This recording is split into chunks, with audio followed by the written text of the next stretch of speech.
noted in your bulletin there. And also happy anniversary to Tony and Amy Ross on the 21st.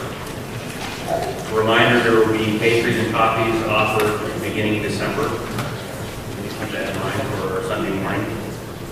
Also, we started to have a jar here for donating for a flag to stand up to our auditorium. Always amazes me how much everybody steps up. This just went out this morning. We already have $80 collected, so I figure we probably need at least a couple hundred. So if you want to give to this, we're going to have a back table do that. And hopefully we can come up with funds to have a nice flag for auditorium. Reminder that this evening is our thanks singing, and that's at 6 o'clock. We want to encourage everyone to be here for that. Pizza and coffee will be supplied, and members are asked to bring donuts, cookies, and soft drinks. Please join us for that. And as you'll see in your bulletin, we have a lot of individuals we want to keep in our prayers. So please keep them in your prayers as you go about your day. Any other announcements before we begin this morning? Let's go to God in prayer. Lord, we thank you for this day, and we thank you for this opportunity that we have to come together and to sing these songs of praise to you, to come to you in prayer, and to remember the death and sacrifice of your Son on the cross. We pray that everything we do this day will be done in accordance with your will. We pray that each of us will be edified by being here one with another, and that we'll be able to go out into the world this week and to spread your word and help those around us. Pray that you'll be with us now as we go through this time of worship. In Jesus' name we pray. Amen.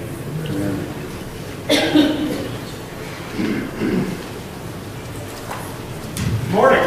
Morning. Start number 549, number 549.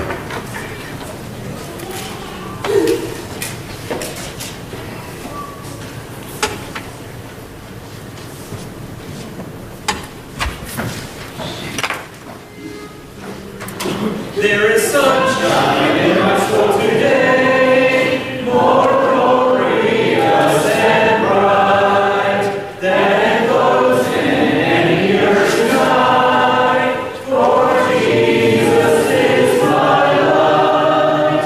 Oh, the sunshine, blessed sunshine, how a peaceful, happy moments roll when Jesus shows his smiling face. There is sunshine in my soul. There is music in my soul today, a carol to my King. And Jesus listening can hear the songs that cannot sing. Oh, the sunshine, blessed sunshine, what a peaceful, happy moments roll when Jesus shows his smiling face. There is sunshine in my soul. There is gladness in my soul today, and hope and praise and love for blessings which he gives me now, for joys laid above. Oh, the sunshine, blessed sunshine, what a peaceful, happy moments roll when Jesus shows his smiling face. There is sunshine in my soul. Next one's number 224, number 226. All right, so 226.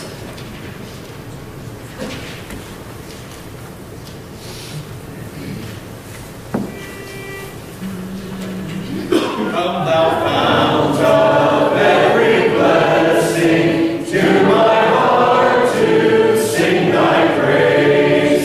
Streams of mercy never ceasing, call for songs of loudest praise. Teach me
prayer, we'll sing number 275 or 275.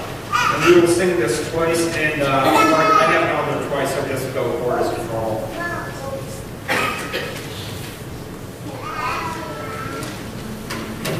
Oh Lord, you're beautiful.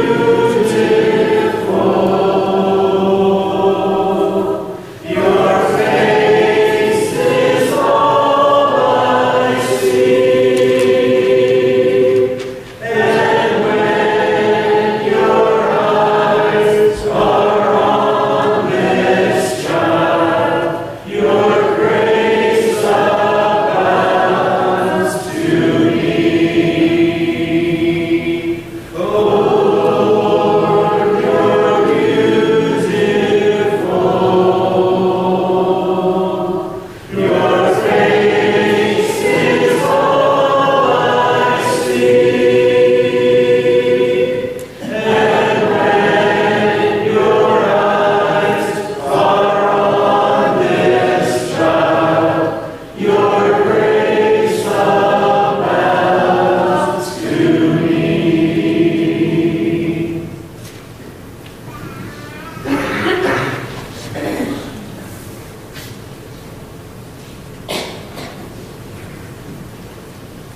Let us go to the Lord in prayer.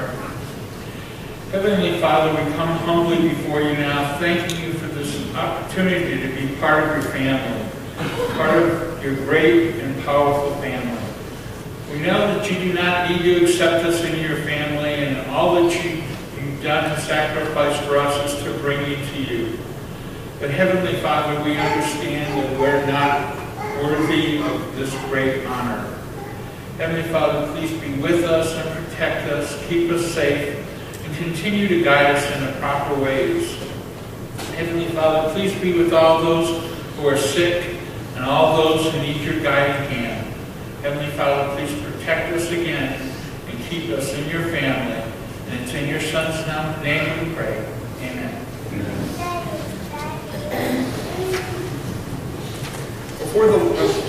During the offering this morning, we will sing number 273. 273 during the offering. We'll sing that twice. And then before the Lord's Supper, number 318. Number 318.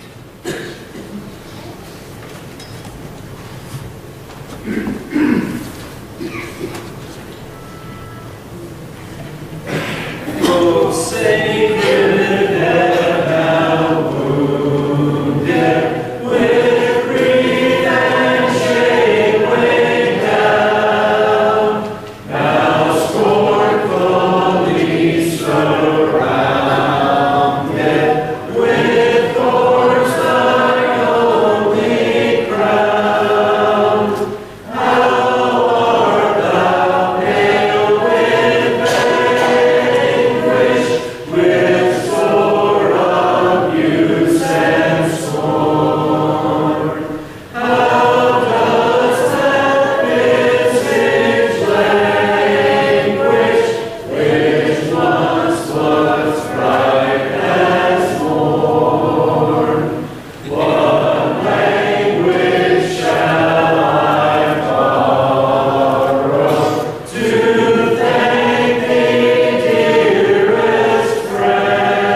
This life can be hard. Everybody has pain. Everybody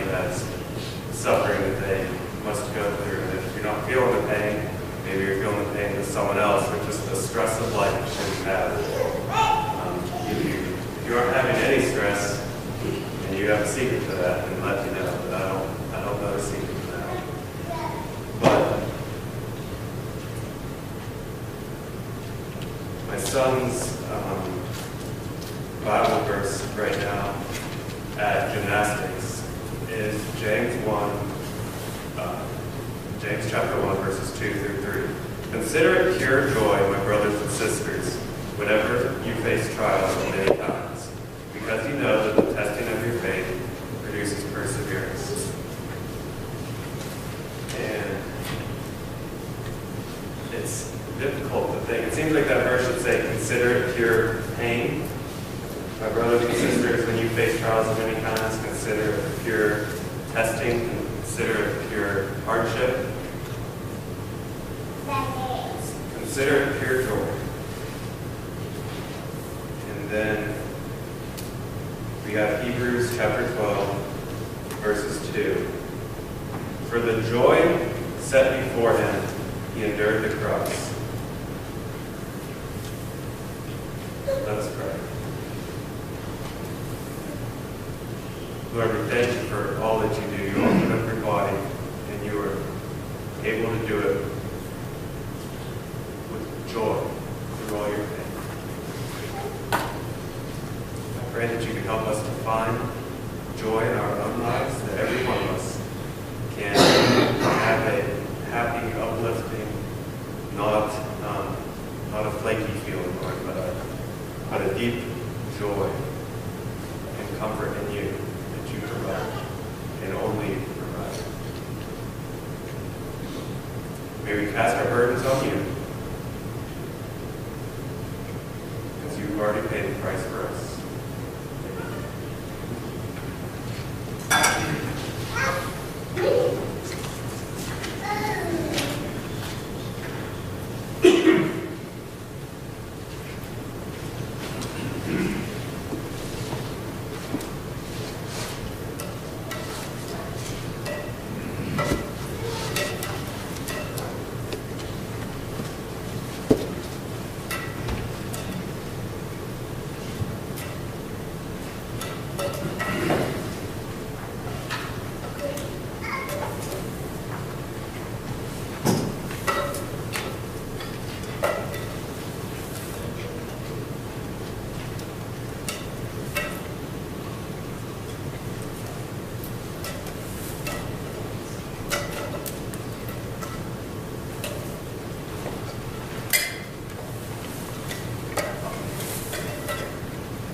What a joy it is to not have a God who wants to oppress you, but have a God who loves you and cares for you and wants to take your burdens away. He can do that with a letter. It's often our own selves that have a hard time letting him take our burdens from us. Let's pray. Lord, help us to cast our burdens on you. We are not strong enough to carry our own burdens, but you are strong enough to carry all of our burdens for us. You are able to cleanse us and wash us white as snow from all of our sins, from the evil things that come up in our hearts. And Lord, we pray that whatever the trials may be, whatever the temptation may be, that we can cast all of that on you and be strengthened because of it, and be better people, that we can have the perseverance and the patience. That you give us the wisdom to be able to see with your eyes how it should be. It's in your name we pray.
Talked about, I think in class last week, but the image of the story of a boy who he walks forward. Their church is doing whether it's a special giving of some sort.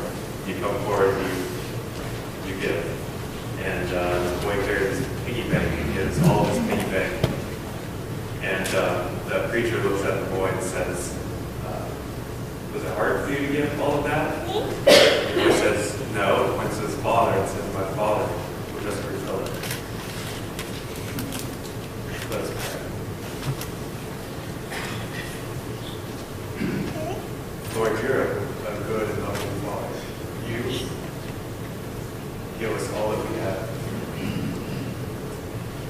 And when we give for the right reasons, with love, you're able to refill our big bank.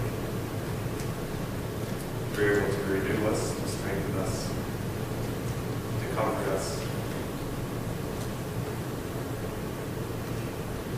Lord, we pray that we don't wait till we have everything lined up and everything in order to give. We pray that we give before we're ready. We pray that we give in faith. That we give in faith, knowing that you will provide for us, not waiting for you to provide for us. It's in your name we pray.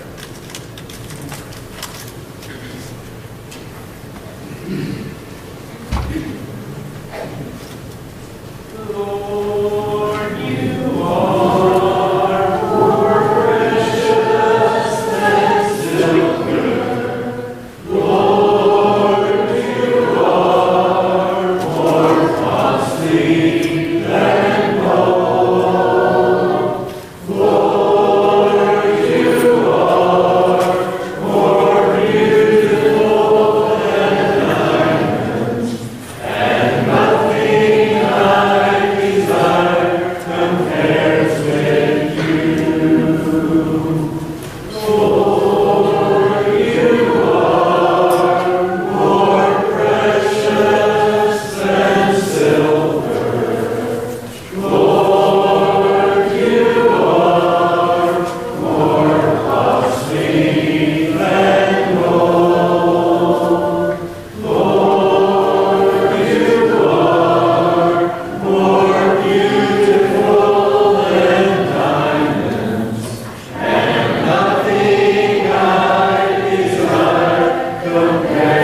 We'll sing that after the lesson this morning. Then before our lesson number 230, number 230.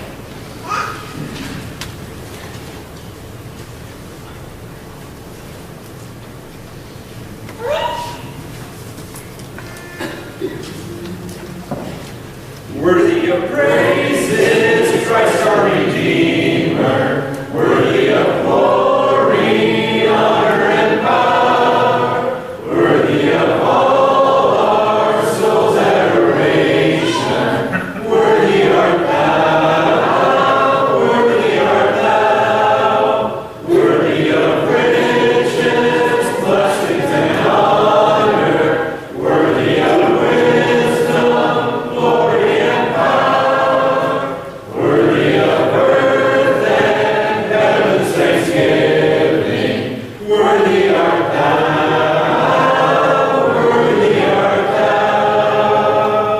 Lift up thy voice in praise and devotion, saints of all earth before you should bow, angels in heaven worship and saying, worthy art thou, worthy art thou, worthy of riches, blessings, and honor, worthy of wisdom, glory, and power, worthy of earth and heaven's thanksgiving, worthy art thou, worthy art thou.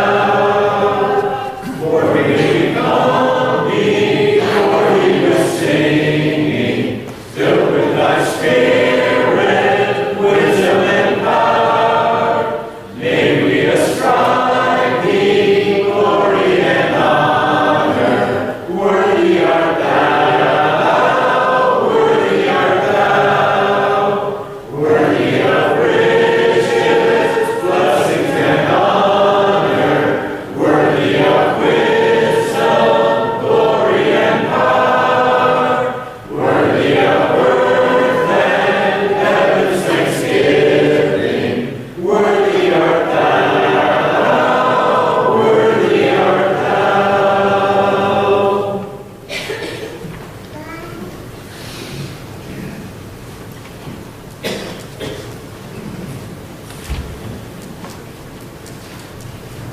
May you please stand for the reading of God's Word. I will be reading Ephesians chapter 5, verses 15 through 20. Be very careful, then how you live, not as unwise, but as wise, making the most of every opportunity, because the days are evil. Therefore, do not be foolish, but understand what the Lord's will is. Do not get drunk on wine, which leads to debauchery. Instead, be filled with the Spirit. Speak to one another with psalms, hymns, and spiritual songs. Sing and make music in your heart to the Lord, always giving thanks to God and Father for everything, in the name of our Lord Jesus Christ. Thank you, Joshua. Well, I guess wintertime is somewhat arrived.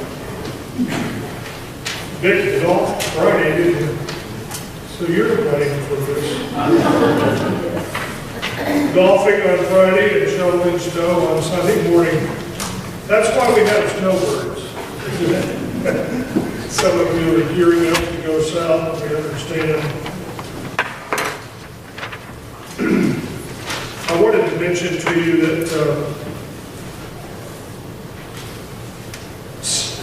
Cindy Clark's brother, his name is Sean McQueen. Scott McQueen.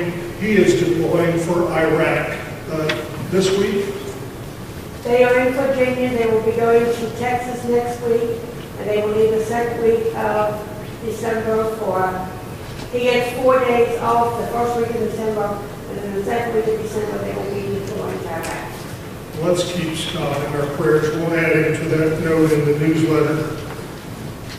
And by the way, if, Sean, I didn't think to ask you about this, but if there's anybody, we're getting ready to order a nice flag on a pole, on a good solid base with maybe a eagle on top, and we have access to online services, and I've even got, I think there's a flag store in Boardman that I'm going to check out. But if anybody has any connections, I don't know that Scouts have any ability to get flags any cheaper than the rest of us, but if you have any ideas on that, let me know. Jeannie and I and Mark and Jeannie's other brother, Mark's other brother Tim from Florida, and a couple other friends, a friend of ours, Jeannie's from North Carolina. We're hoping to spend the last week of the year like we traditionally do in a cabin. Either we've gone to Tennessee sometime the last several years, to North Georgia or to North Carolina. And we have a cabin rented for the last week of this year in Highlands, North Carolina. And there are fires burning everywhere down there. You've seen it on the news. So now when you see it on the news, let it not just be uninteresting news to you. We're hoping that we can still have a cabin. I called the lady the other day that owns the cabin. She lives in Charleston. And she said, no, there's smoke all around. But she said, we'll let you know if it gets too close to where it becomes dangerous. But, I've always kind of wanted to go to Savannah, Georgia that week. But Jeannie's brother Tim, he's kind of a mountain man looking guy. And I think he likes to go to the mountains because he kind of blends in a little bit better. But we may have to make a last minute change.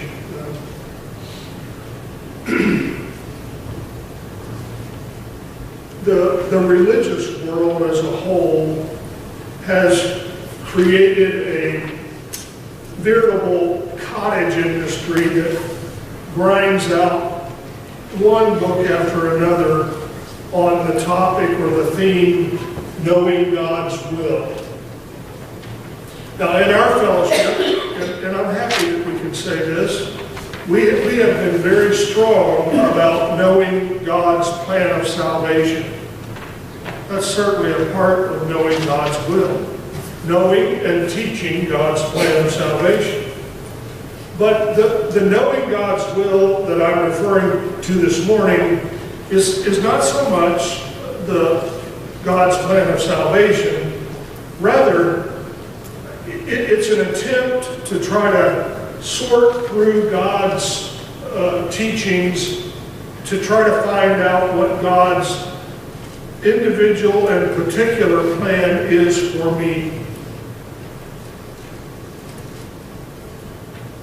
Actually, for good or bad, it's not just Christianity that's trying to capitalize on the interest that people have in trying to know and grasp God's will for them.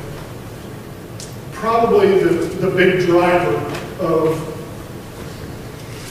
the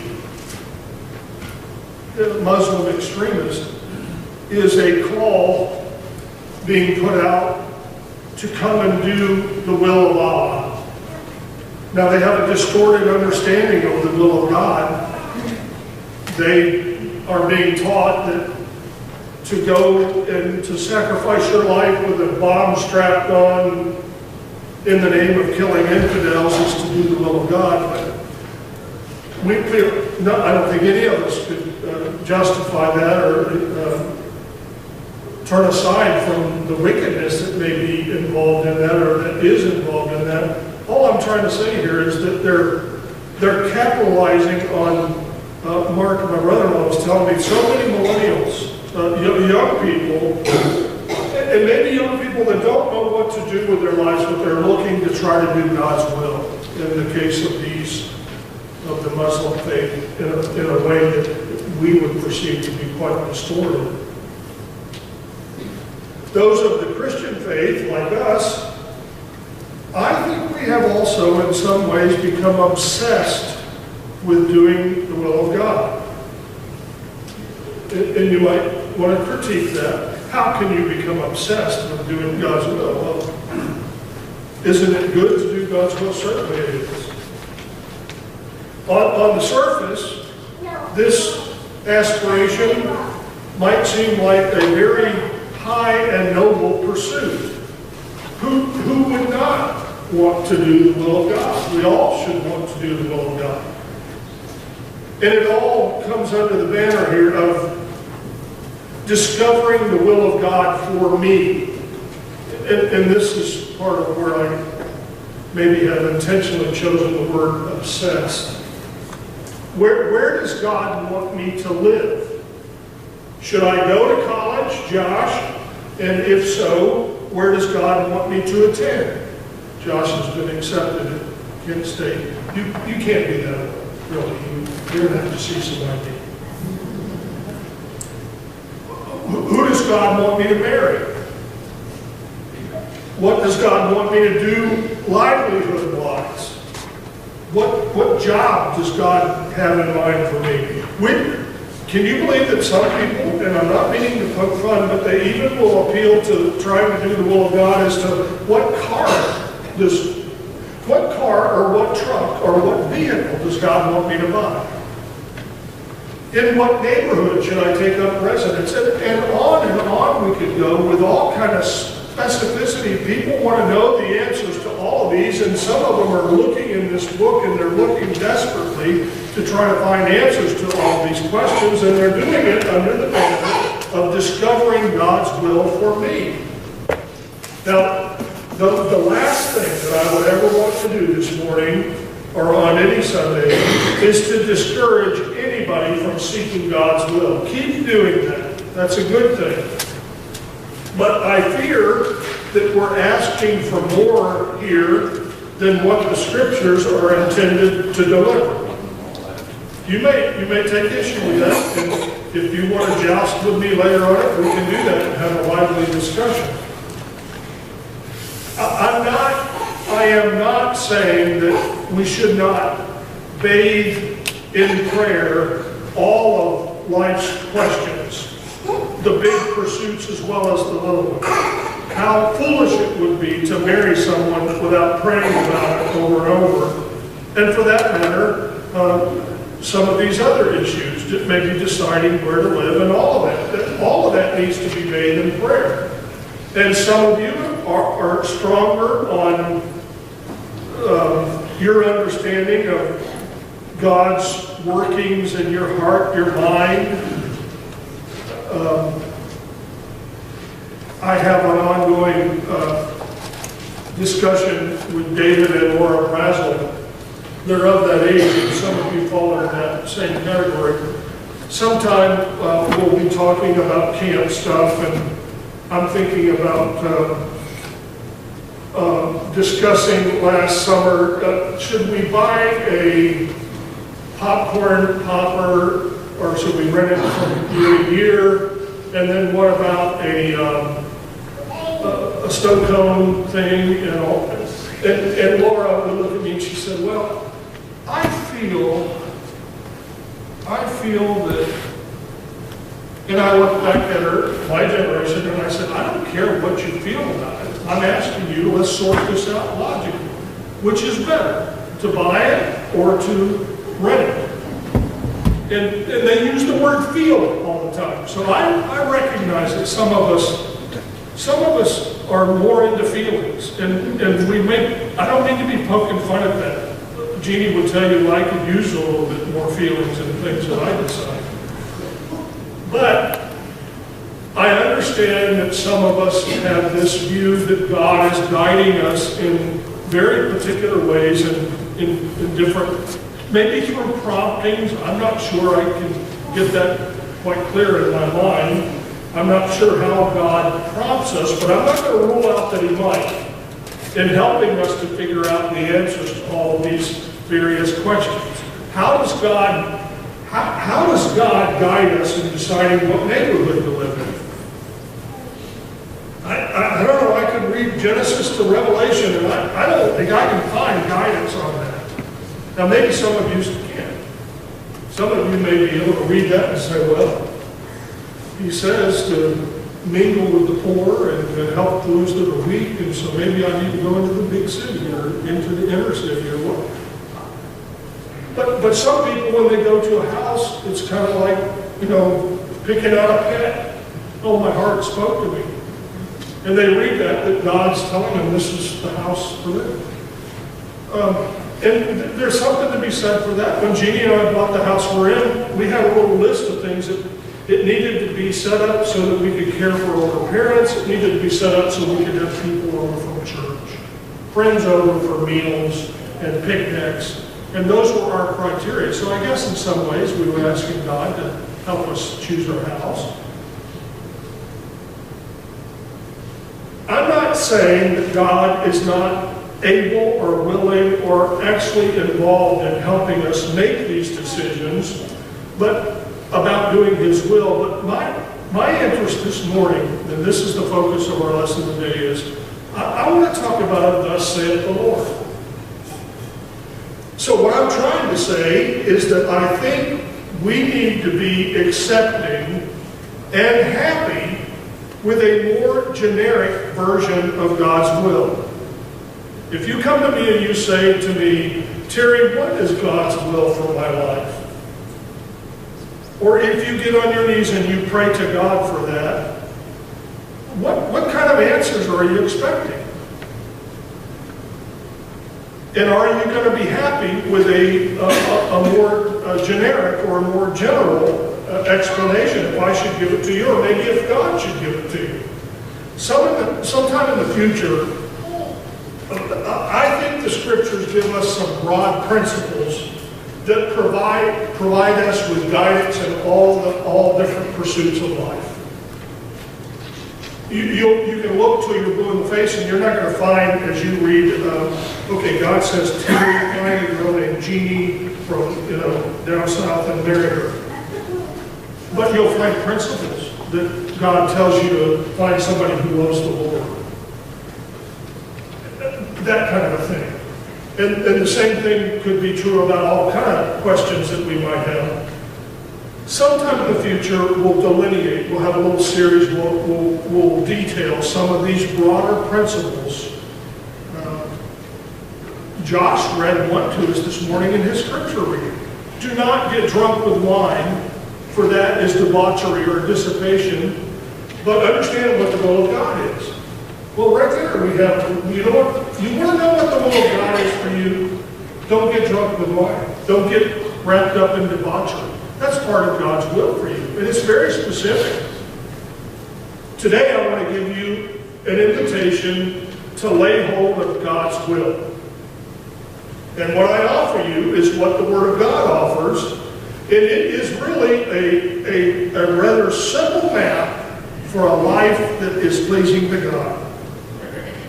And in some regards, it may not seem quite so exciting or quite as exotic as what you're hoping for when you pursue the idea of what is God's will for me.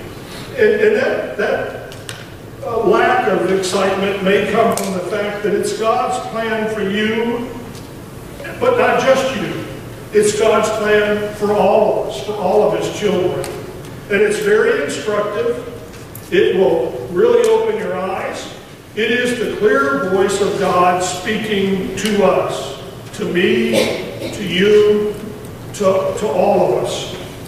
So here's our text for this morning. 3 brief verses. Open your Bibles to 1 Thessalonians chapter 5 and go to verse 16. 1 Thessalonians chapter 5.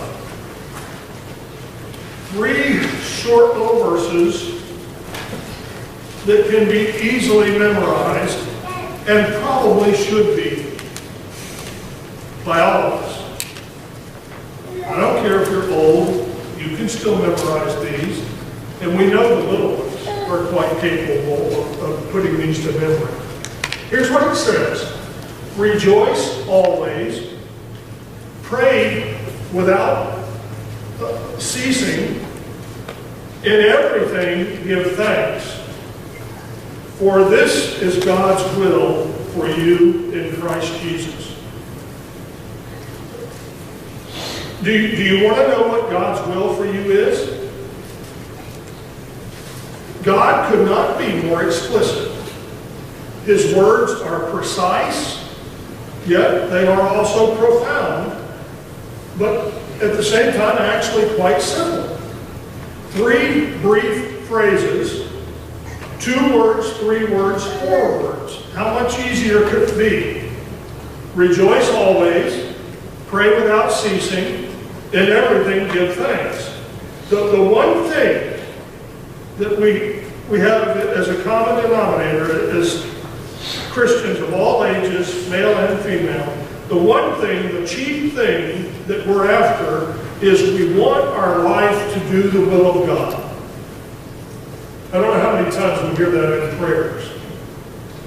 May what we do be acceptable to you. Not only in worship, but may our lives be pleasing to you.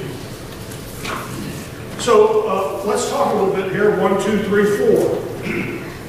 It's not hard to understand, but it's seldom easy to put into practice. But practice this we must. So let's start with the number 1. The one thing that we're really focused on doing is we want to do the will of God. Let's all say amen in our heart to that. That's our number 1 goal. Number 1, we want to do the will of God. Well, number 2 verses. Rejoice always. Number 3, pray without ceasing. Number 4, in everything give thanks. This will of God can be done no matter where you live. In whatever country, whatever state, whatever county, whatever neighborhood. This kind of will of God applies to every occupation. It will work for tradesmen. It will work for college graduates. It will work in any job of any kind. It makes no difference if you're high on the totem pole or if you're at an entry-level position. This will of God will work for you. We can do this will of God whether we're married or single. Doesn't matter to God in this case, but this is God's will for us. The phrase that I want to lock in on this morning is this third directive, in everything give thanks. We are about to celebrate what I believe to be the greatest holiday ever created by mankind. And I'm not prepared this morning to detail the history of how it all came about in our country. But what a great holiday that there would be declared a National Day of Thanksgiving. And if you think about it, these 3 charges, these 3 different charges, rejoice always, pray without ceasing, in everything give thanks. Think how they're so intertwined that they appear to be 3 cords of one strand, all interwoven. If we rejoice always, we will also be filled with gratitude and thanksgiving. Try it sometime. You try rejoicing all the time, but not being filled with gratitude. You can't do it. It's part of rejoicing. If we pray without ceasing, gratitude will be a key component of our prayer life.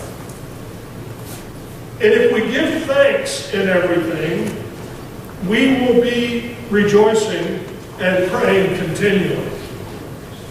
So Paul speaks here in 1 Thessalonians 5 and verse 18, saying, in everything give thanks. Which, just in case we needed a little more clarification, and I don't think we do, but other translations render it this way. Give thanks in all circumstances. Ephesians chapter 5, the text from which Josh read says, it has a similar statement. Be always giving thanks for all things. So I want to ask us, is this command or is this admonition doable? Can we really do this? We're told to give thanks in all circumstances. Is this doable, or is this a pipe dream? The life of the Apostle Paul, who wrote these words in both 1 Corinthians 5:18 and Ephesians 5 and verse 20, Paul shows us that this command is practical, that it can be done. The very Paul who wrote Ephesians 5 and verse 20 also wrote Ephesians 4 and verse 1. And if you look at that verse, Paul says, I, as a prisoner of the Lord. He's a prisoner. He's literally a prisoner. And he's writing to people saying that they are to give thanks for all things. Acts chapter 16 probably came to your mind if you're a good Bible student. It would illustrate a similar instance. Paul and Silas, his co-worker, are imprisoned in Philippi. And they have been beaten and thrown into the inner dungeon with their feet stretched out and perhaps their arms in what we call stocks. Very, very uncomfortable position. It would, to be in stocks, unless you're really good at yoga, would be very uncomfortable. But then when you add in the fact that you just received a beating, and when we talk about a beating, we're talking serious. We're not talking about my mother used to use the fly swatter.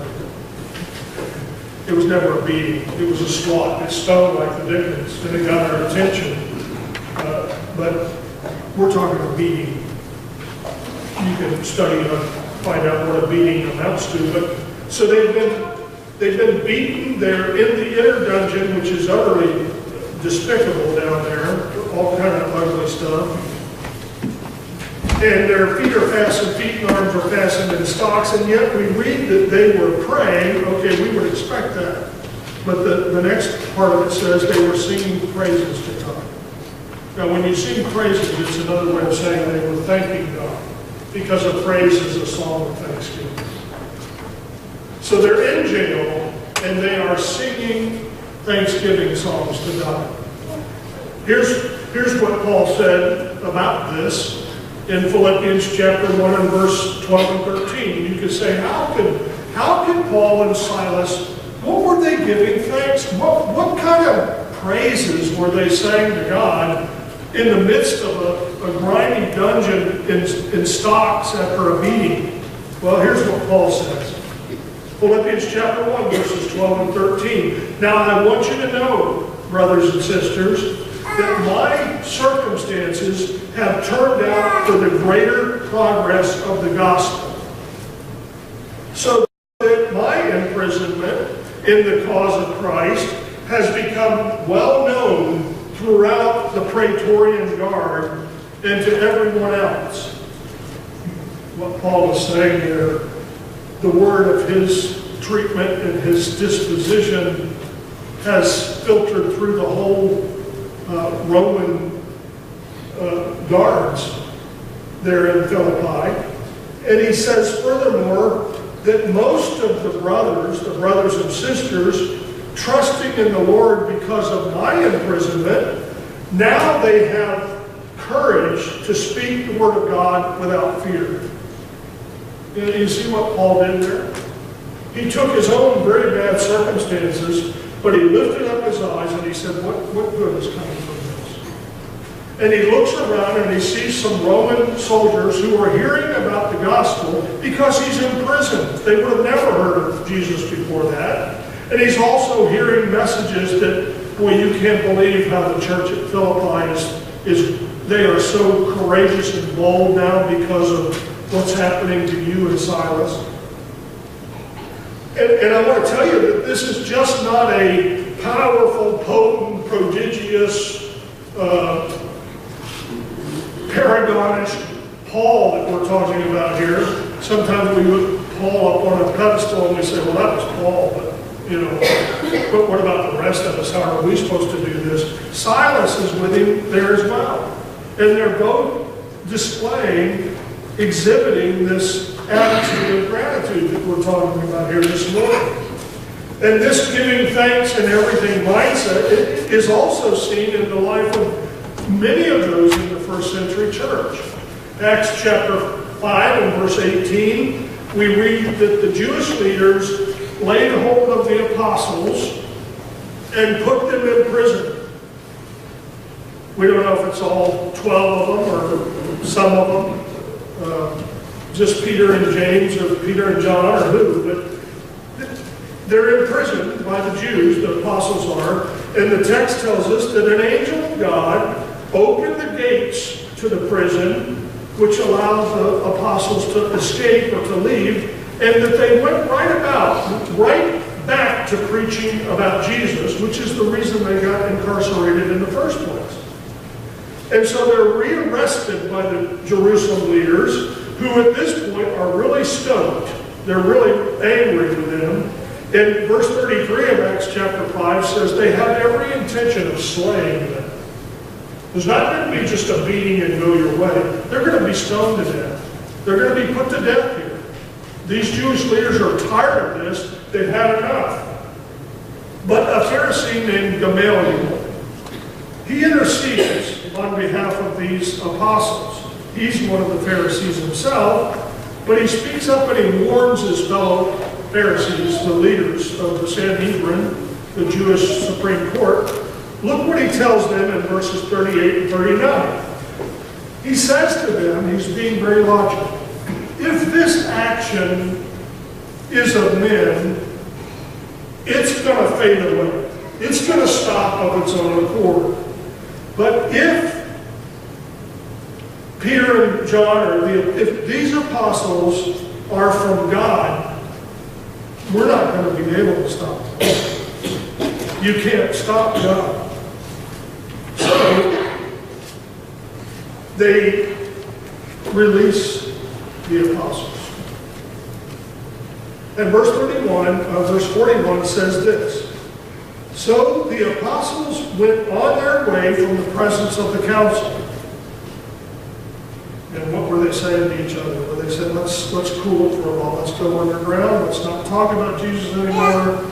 This is bad news. We're going to get ourselves in a heap of trouble. No, they went on their way from the presence of the council, rejoicing that they had been considered worthy to suffer for his name.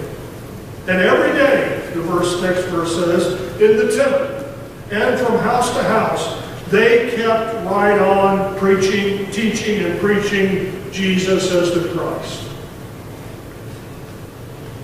I think that's rejoicing in every circumstance. The world of politics has introduced us to a phenomenon called spinning. You know what that is?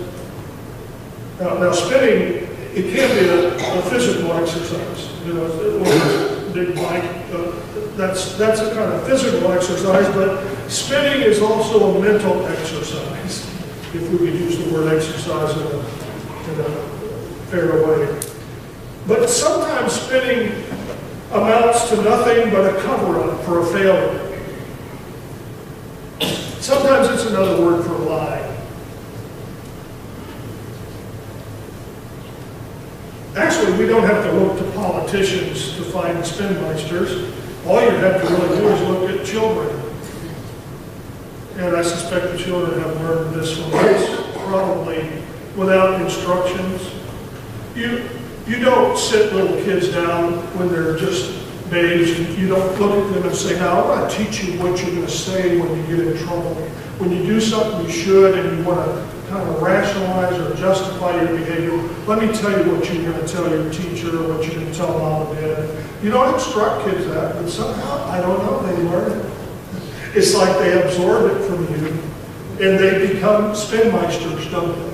When you catch your child doing something red-handed that you know that you explicitly told them, do not do this, and then you say, what are you doing? Then just sit back. Well, you can't do that as a parent. You're going to really act upset. But listen to what they tell you. It'll be one spin after another. They're not guilty because, well, I know it can be true. I had 3 sisters that got me in trouble all the time when I was growing up. Actually, I was near perfect. I had 3 sisters. When we first got Siggy, we were told that he was house trained.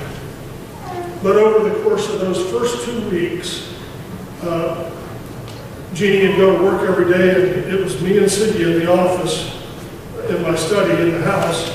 And I'm ashamed to say that after those first 2 weeks, I actually was thinking, I was honestly and actually thinking, I got to put this dog up for adoption. I just could not, I guess I was too set in my ways. When I would encounter a new accident, and they were happening all the time, both kinds, I would scold him. You know, they told us he was pie trained, or not pie trained, but house trained. That would be good, pie trained. I guess cats you can do that, but I've never seen a dog. But when I would scold him, he would just look at me sheepishly, and I felt so bad. He just kind of turned his head. Didn't want to make eye contact, and he was kind of engaging in canine spitting. Actually, I think what confused him was all the doors. The house that we bought him from, there was one basic door they used to, and he'd know to go, well, you came into our house, and it's like, what door? You know, you take him down to your study, and there's an outside door, there's an inside door, there's a door going upstairs. You know, so I think he got a little confused, but actually he got it worked out, and he became one of the best dogs ever. And I'm so glad I didn't put him up for adoption. He was a delight for us. But enough about Siggy again. So were the early Christians just spinning? In everything, rejoice. Give thanks in every circumstance. Were they just spinning? I don't think so. There's something quite admirable about learning to accept the will of God and learning to cope with our circumstances, whatever they are. Romans 8 and verse 28, we know that God causes all things to work together for good to those who love God. Joseph was thrown into a pit by his brothers, and later they decided to sell him into slavery. Genesis 37 verses 23 and following says, yet listen to Joseph in his latter years, when he would profess to his shame-filled brothers. They're shaking in their sandals. Their father has died, and now they think Joseph is about to get even with them for the terrible thing they did to him when he was a young boy. Sold him into slavery. Started out that they'd just throw him in a pit and let him die.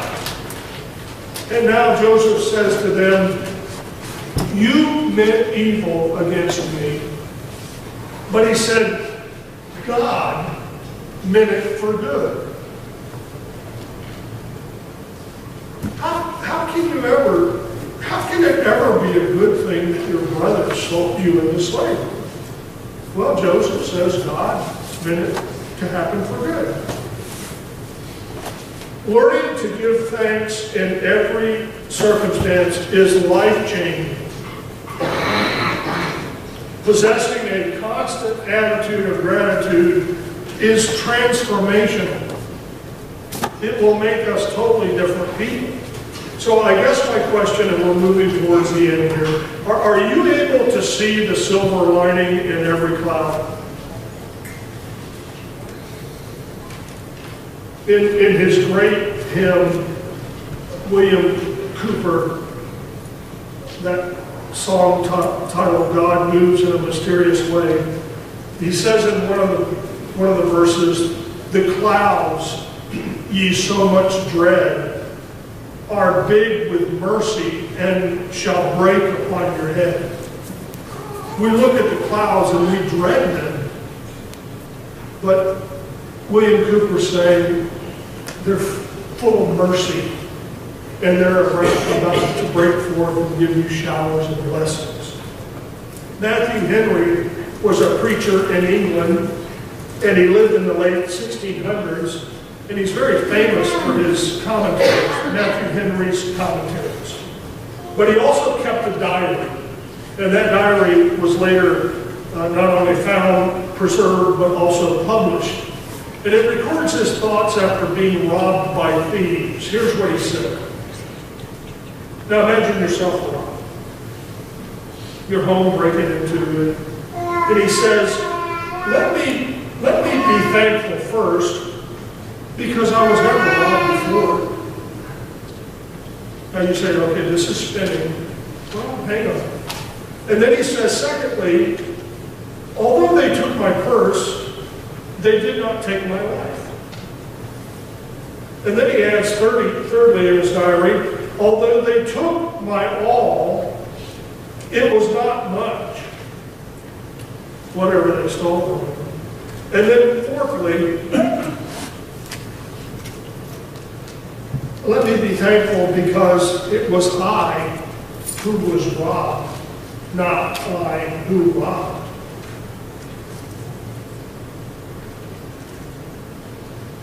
I think Bob and Maggie had this Matthew Henry attitude. They were broken into here recently.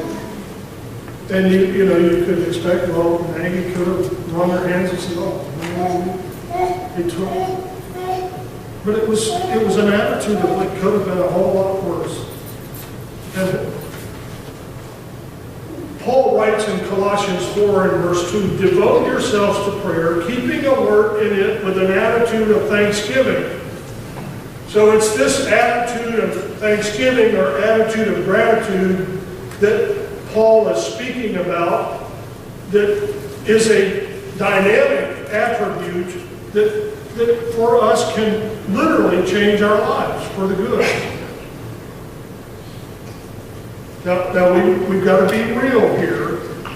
We're not just pretend Christians. We've got to be real, and we can't be naive. So we have to admit that to have this kind of a disposition to be able to rejoice in every circumstance and to have it be constant and steady, that is not easily attainable. If you think it is, you're delusional. It will take a lot of practice in order for this attitude of gratitude to become our natural response, or in computer lingo, our default setting. But that's what we always, that's our first response. Bad things will come our way. Job reminds us in that ancient text, chapter 14 and verse 1, man who is born of woman is short-lived and full of turmoil. The same applies to women, by the way. But you could say it's not women who are born of men. Well, in a sense, I guess it could be. We're just, you understand what we're talking. Doesn't matter what sex you are here. It's not just a male problem, it's a female problem as well. Man who is born of a woman is short-lived and full of turmoil. Well, speaking of Job, we might find ourselves jobless. When I was little, I thought it was job. Or our boss might be almost impossible to work with. Now, don't raise your hand if that's your case. You don't want to know in this setting. Might get you in more trouble. Or we might want to be married, but we can't quite find the right mate. Or we might, I have to say this delicately, we might be married yet suffering unexpected heartache. Sometimes everybody thinks, oh, just got to find that right one in life would be a bowl of cherries. And sometimes it's sour cherries. It's not what they expect. And it can be quite challenging. We might encounter a serious illness, even a terminal illness, where the doctors start talking to us about you've got limited time. We might lose a loved one that means the world to us. And I'm asking all of these questions to say, okay, so here, when we get in predicaments like this, then show me what it means to give thanks in everything. You show me how do you give thanks in everything when the doctor looks at you and says you have 6 months to live? Well, we have to learn, don't we?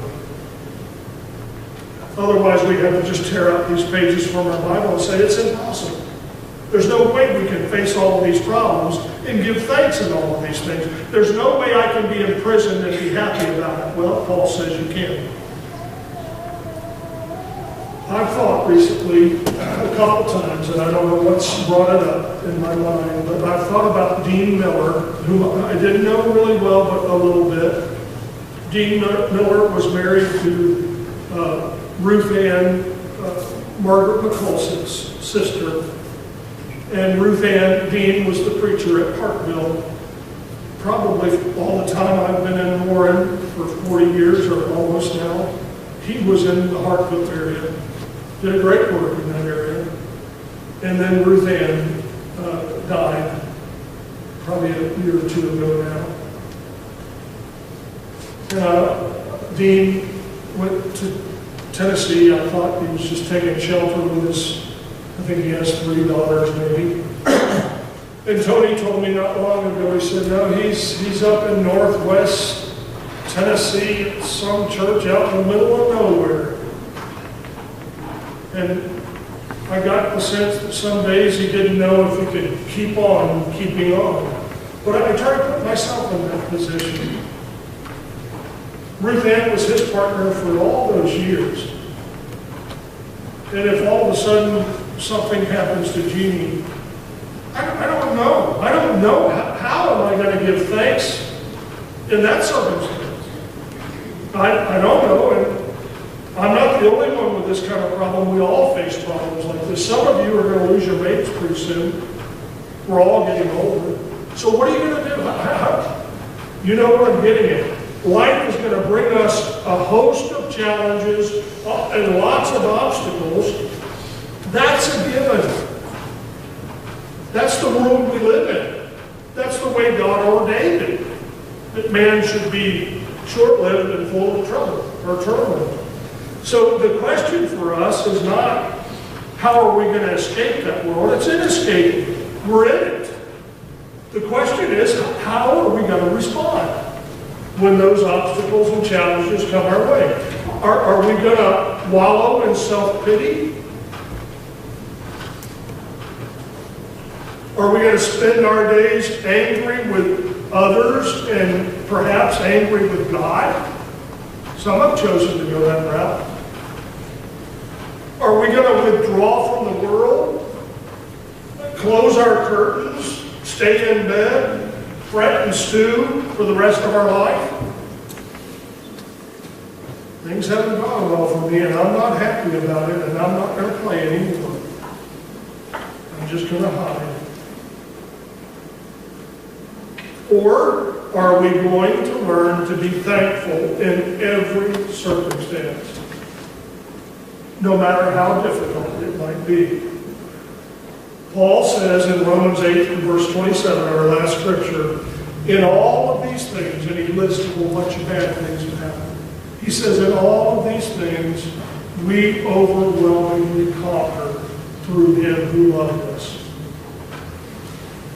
So, I'll leave us before we pray here by saying that learning, and it is a process of learning to be grateful in all things is going to require from us a deep trust and a deep faith in our Almighty Father. Let's bow in prayer. Father, we have so much to be thankful for, and we are so grateful to live in a country where we have a day called Thanksgiving. And as Christians, that we live in a covenant where every day is a day of thanksgiving. And we're praying today especially that you would help us to learn the secret to giving thanks in every circumstance. May this lesson today plant a seed and may it blossom to help transform us, to make us a special kind of people. May we let the light of Christ shine through in our lives by trusting our Father no matter what happens. That's our prayer through Christ Jesus our Lord. Amen. Thank you so much for your good attention. I've been long-winded today, and I apologize for that. Just a little bit. I don't want to take it back. If we can help you this morning in your walk with the Lord, let us know how. Stephen has chosen this song. Let's all stand and sing to one another as we do it.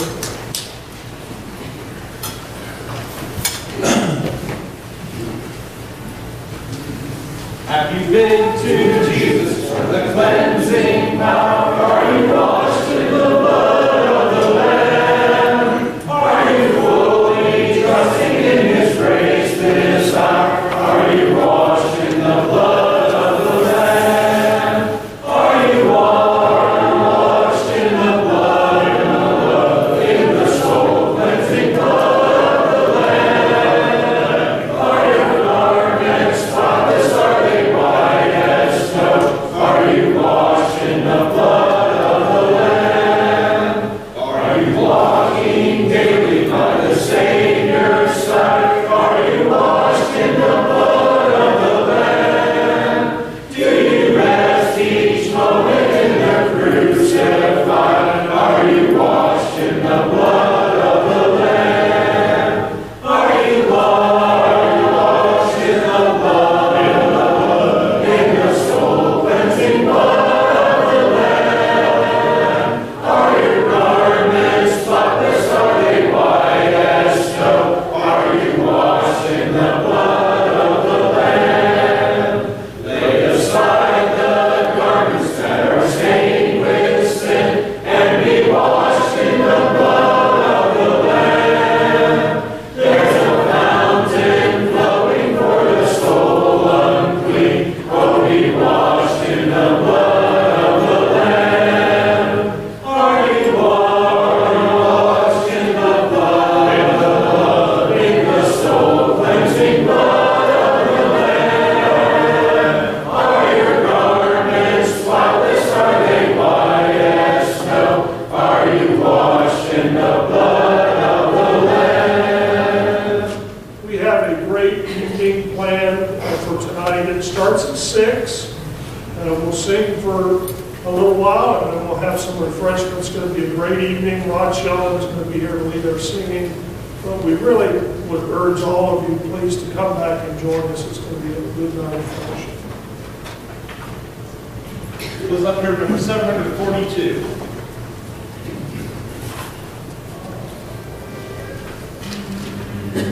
When upon life's billows your tempest comes, when you are discouraged, thinking all is lost, count your many blessings, name them one by one, and it will surprise you what the Lord has done.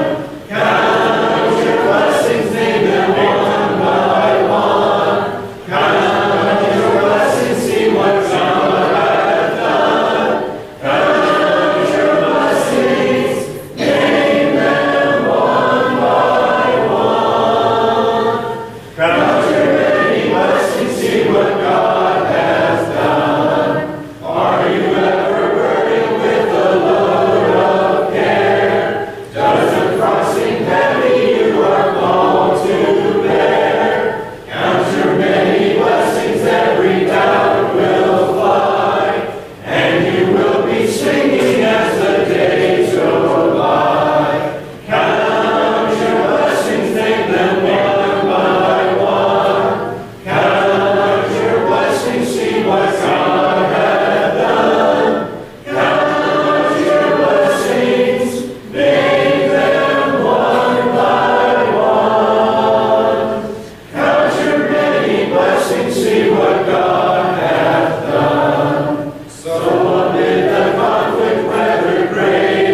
You know, I'd like to thank Terry for that